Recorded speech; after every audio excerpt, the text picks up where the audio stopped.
Assalamualaikum warahmatullahi wabarakatuh. Untuk materi hari ini, kelompok kami akan membahas tentang kinerja auditing dan profesi akuntan publik. Sebelumnya, izinkan saya untuk memperkenalkan anggota dari kelompok 3. Yang pertama ada Hovifah, yang kedua ada saya sendiri, Davina Latania, sebagai moderator, dan ketiga ada Fahri. Langsung saja kita mulai materi pertama yang dibahas oleh saya sendiri. Materi pertama tentang konsep profesi akuntan dan auditor. Pertama-tama kita harus mengetahui pengertian dari profesi dan akuntan publik.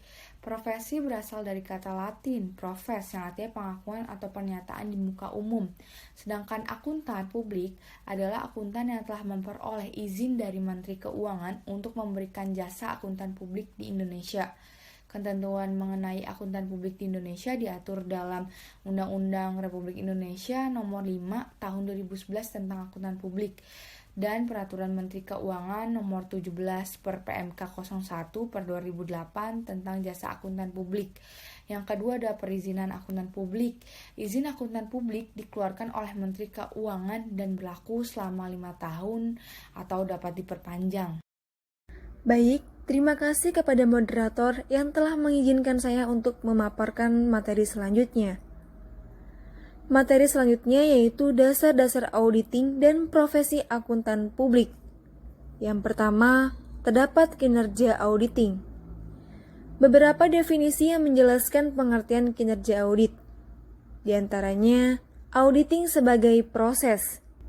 Auditing adalah proses pengumpulan dan evaluasi bukti mengenai suatu informasi untuk menetapkan dan melaporkan tingkat kesesuaian antara informasi dan kriterianya.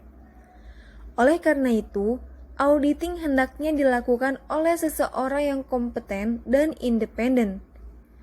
Auditing merupakan proses yang sistematik dengan tujuan mengevaluasi bukti mengenai tindakan dan kejadian ekonomi untuk memastikan tingkat kesesuaian antara penugasan dan kriteria yang telah ditetapkan.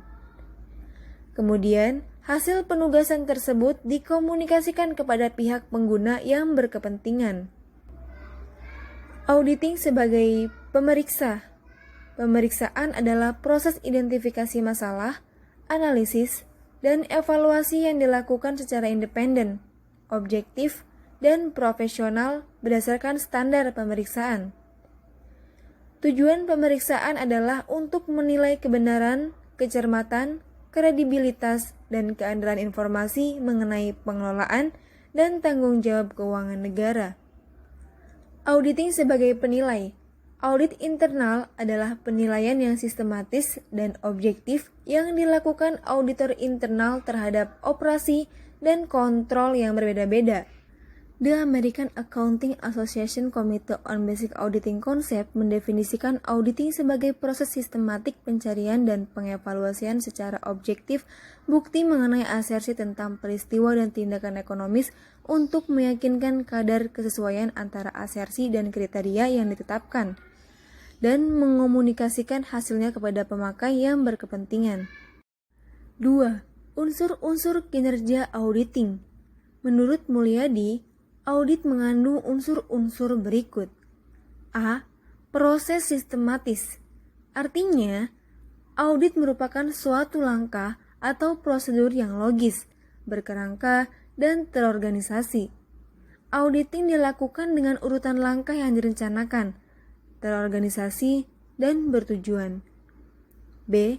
Untuk memperoleh dan mengevaluasi bukti secara objektif. Artinya, proses sistematik ditujukan untuk memperoleh bukti yang mendasari pernyataan yang dibuat oleh individu atau badan usaha, serta untuk mengevaluasi tanpa memihak atau berprasangka terhadap bukti-bukti tersebut. C. Pernyataan mengenai kegiatan dan kejadian ekonomi. Artinya, pernyataan mengenai kegiatan dan kejadian ekonomi sebagai hasil proses akuntansi. D. Tingkat kesesuaian.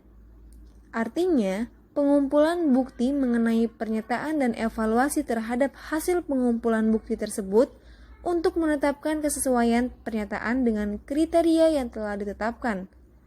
Tingkat kesesuaian antara pernyataan dan kriteria kemungkinan dapat dikuantifikasikan, kemungkinan pula bersifat kualitatif. Kriteria yang telah ditetapkan. Artinya, kriteria atau standar yang dipakai sebagai dasar untuk menilai pernyataan dapat berupa peraturan yang ditetapkan oleh suatu badan legislatif, anggaran atau ukuran prestasi yang ditetapkan oleh manajemen, dan prinsip akuntansi berterima umum atau PABU di Indonesia. F. Penyampaian hasil atau atestasi, yaitu penyampaian hasil dilakukan secara tertulis dalam bentuk laporan audit. G. Pemakai yang berkepentingan, yaitu para pemakai informasi keuangan, misalnya pemegang saham, manajemen, kreditur, calon investor, organisasi buruh, dan kantor pelayanan pajak. 3. Tujuan kinerja dan klasifikasi audit. Tujuan umum audit laporan keuangan adalah untuk menyatakan pendapat atas kewajaran laporan keuangan dalam semua hal yang material sesuai dengan prinsip-prinsip akuntansi yang berlaku umum. Menurut Loebeck, secara umum kinerja audit dapat diklasifikasikan sebagai berikut. A.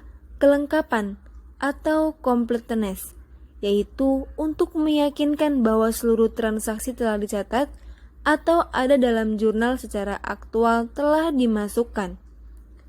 B. Ketepatan atau akuransi, untuk memastikan transaksi dan saldo perkiraan yang ada telah dicatat berdasarkan jumlah yang benar, perhitungan yang benar, diklasifikasikan, dan dicatat dengan tepat. C. Eksistensi, untuk memastikan bahwa semua harta dan kewajiban yang tercatat memiliki eksistensi atau keterjadian pada tanggal tertentu. Jadi, transaksi tercatat tersebut harus telah terjadi dan tidak fiktif. D. Penilaian, untuk memastikan bahwa prinsip-prinsip akuntansi yang berlaku umum telah diterapkan dengan benar. E. Klasifikasi, untuk memastikan bahwa transaksi yang dicantumkan dalam jurnal diklasifikasikan dengan tepat. Jika terkait dengan saldo, maka angka-angka yang dimasukkan di daftar klien telah diklasifikasikan dengan tepat. F. Ketepatan atau asuransi, untuk memastikan bahwa semua transaksi dicatat pada tanggal yang benar. Rincian dalam saldo akun sesuai dengan angka-angka buku besar, serta penjumlahan saldo sudah dilakukan dengan tepat. G. Pisah batas atau cut off, untuk memastikan bahwa transaksi-transaksi yang dekat tanggal neraca dicatat dalam periode yang tepat. Transaksi yang mungkin salah saji adalah transaksi yang dicatat mendekati akhir suatu periode akuntansi. H. Pengungkapan, untuk meyakinkan bahwa saldo akun dan persyaratan pengungkapan yang berkaitan telah disajikan dengan wajar dalam laporan keuangan dan dijelaskan dengan wajar dalam isi dan catatan kaki laporan tersebut. 4. Perbedaan dan hubungan antara kinerja audit dengan akuntansi. Sekalipun auditing dan akuntansi yang saling berkaitan, keduanya berbeda satu sama lain. Di antaranya, dalam kinerja akuntansi, makna akuntansi yang dimuat di dalam APB nomor 4 tahun 1970 menyatakan akuntansi merupakan kegiatan penyediaan jasa. Fungsinya adalah menyediakan informasi kuantitatif tentang unit usaha ekonomi, terutama yang bersifat keuangan yang diperkirakan bermanfaat dalam pengambilan keputusan ekonomi. Selanjutnya yaitu kinerja audit. Kohler menyatakan terdapat 3 sasaran pokok dalam audit, yaitu audit atas pengendalian internal, meliputi pengendalian, akuntansi, dan pengendalian administrasi. Audit atas catatan keuangan, meliputi catatan yang memuat satuan uang seperti faktur pembelian, faktur penjualan, bukti penerimaan uang, daftar gaji, buku harian, buku besar, buku tambahan, dan sebagainya. Dan audit atas catatan lain, meliputi seluruh catatan di luar catatan keuangan seperti anggaran dasar, notulen rapat, data statistik, dan sebagainya. Yang terakhir ialah perbedaan proses akuntansi dan auditing. Menurut Sukrisno Agus, auditing merupakan pemeriksaan yang dilakukan secara kritis dan sistematis oleh pihak yang independen terhadap laporan keuangan yang telah disusun oleh manajemen beserta catatan pembukuan dan bukti-bukti pendukungnya untuk dapat memberikan pendapatan mengenai kewajaran laporan keuangan tersebut. Yang terakhir, perbedaan proses akuntansi dan auditing. Menurut Sukrisno Agus, auditing merupakan pemeriksaan yang dilakukan secara kritis dan sistematis oleh pihak yang independen terhadap laporan keuangan yang telah disusun oleh manajemen beserta catatan pembukuan dan bukti-bukti pendukungnya untuk dapat memberikan pendapatan mengenai kewajaran laporan keuangan tersebut. Auditing mempunyai sifat analitis karena akuntan publik memulai pemeriksaannya dari angka-angka dalam laporan keuangan, lalu mencocokkan dengan neraca saldo, buku besar, buku harian, buku-buku pembukuan, dan subbuku besar. Adapun akunting mempunyai sifat konstruktif karena disusun melalui dari bukti-bukti pembukuan, buku harian, buku besar, dan subbuku besar, neraca saldo sampai menjadi laporan keuangan. Akuntansi dilakukan oleh pegawai perusahaan atau bagian akuntansi dengan berpedoman pada standar akuntansi keuangan atau ETAP atau IFRS. Sedangkan auditing dilakukan oleh akuntan publik atau khususnya financial audit dengan berpedoman pada standar profesional akuntan publik, kode etik profesi akuntan publik, dan standar pengendalian mutu. Karakteristik utama dalam akuntansi yaitu pengidentifikasian, pengukuran, dan pengomunikasian entitas ekonomi pihak-pihak yang berkepentingan. Adapun dalam melakukan proses auditing, terdapat beberapa hal yang menjadi poin penting, yaitu pengumpulan dan pengevaluasian bahan bukti dilakukan oleh orang yang berkompeten dan independen, kesesuaian informasi atas kriteria yang telah ditetapkan. Perbedaan akuntansi dan auditing dilihat dari outputnya, yaitu akuntansi menghasilkan output berupa laporan keuangan atau financial statement. Sedangkan auditing menghasilkan output berupa pendapat atau opini. 5. Esensi peran kinerja auditing. Pelaporan keuangan dan akuntansi yang andal membantu masyarakat dalam mengalokasikan sumber daya dengan cara yang efisien. Tujuan utamanya adalah mendistribusikan sumber daya modal yang terbatas pada sektor produksi barang dan jasa yang permintaannya besar. Permintaan hasil auditing berasal dari faktor-faktor yaitu kompleksitas, jarak, bias, dan motif. 6. Limitasi auditing. Limitasi atau runtunan audit dapat disebabkan kendala kerangka akuntansi yang ada atau dipicu oleh audit dan teknologi auditing. Limitasi atas biaya berakibat pada pengujian selektif atau penarikan sampel dari catatan akuntansi dan data pendukung. Baik, di sini saya akan menjelaskan bagian C, judulnya tipe kegiatan auditing dan jasa Perikatan Kantor Akuntan Publik. 1. Tipe kegiatan auditing. Menurut Mulyadi DKK, auditing pada umumnya dibagi menjadi beberapa golongan. A. Auditing laporan keuangan atau financial statement audit. B. Audit kepatuhan atau compliance audit. C. Audit operasional atau operational audit. D. Audit investigatif. 2. Tipe auditor. Auditor pada umumnya diklasifikasikan dalam 3 kelompok berikut. A. Auditor internal. B. Auditor pemerintah. C. Auditor independen. 3. Jasa perikatan yang dilakukan oleh kantor akuntan publik.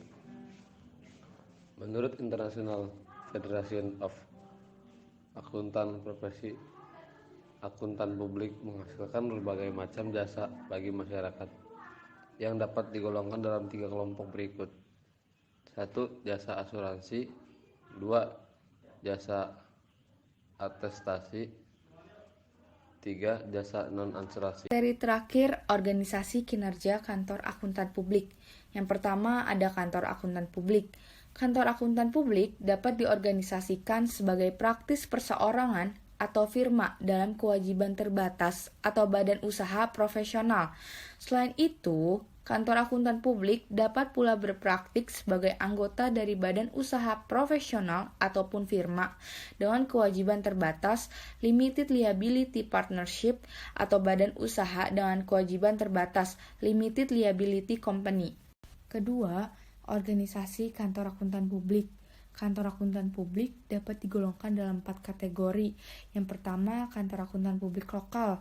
Biasanya mempunyai 1 atau 2 kantor, dijalankan oleh orang atau beberapa orang akuntan publik terdaftar yang bertindak sebagai rekan dan melayani kliennya di sebuah kota atau daerah. Yang kedua, kantor akuntan publik regional.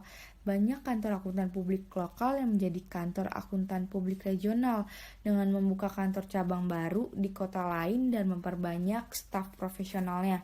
Kantor akuntan publik regional ditandai oleh bermacam-macam rekan dan staf profesional yang banyak, serta sering melakukan pekerjaan audit yang ekstensif. Ketiga, kantor akuntan publik nasional. Kantor akuntan publik dan kantor-kantor cabang yang terbesar di kota-kota besar disebut kantor akuntan publik nasional. Yang terakhir ada kantor akuntan publik internasional.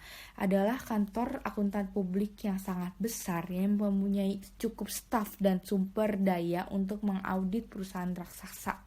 Ketiga, struktur organisasi dan hierarki jabatan kantor akuntan publik. Menurut Guy et al., sebagian besar kantor akuntan publik terdaftar dibangun oleh struktur organisasional serupa yang terdiri atas auditor staff, auditor senior, manajer, dan rekan atau partner. Auditor staff, orang yang bergabung pertama kali dengan kantor akuntan publik digolongkan sebagai auditor staff, sering disebut asisten atau auditor junior. Auditor staff sering melakukan tugas-tugas audit yang rutin yang terperinci, tetapi mereka mempunyai pengalaman yang sangat terbatas. B. Auditor senior disebut juga auditor penanggung jawab atau in charge auditor.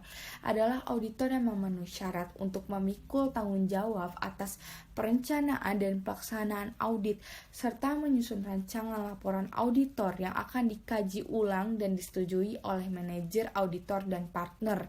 C. Manajer. Manajer di kantor akuntan publik mempunyai paling tidak 5 tahun pengalaman dalam akuntansi publik.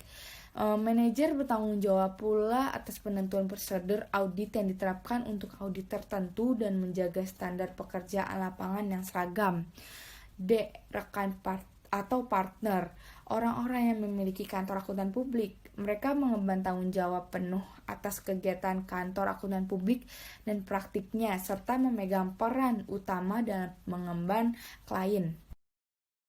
Sekian presentasi yang bisa kami sampaikan. Kurang lebihnya mohon maaf. Wabillahi taufiq wal hidayah. Wassalamualaikum warahmatullahi wabarakatuh.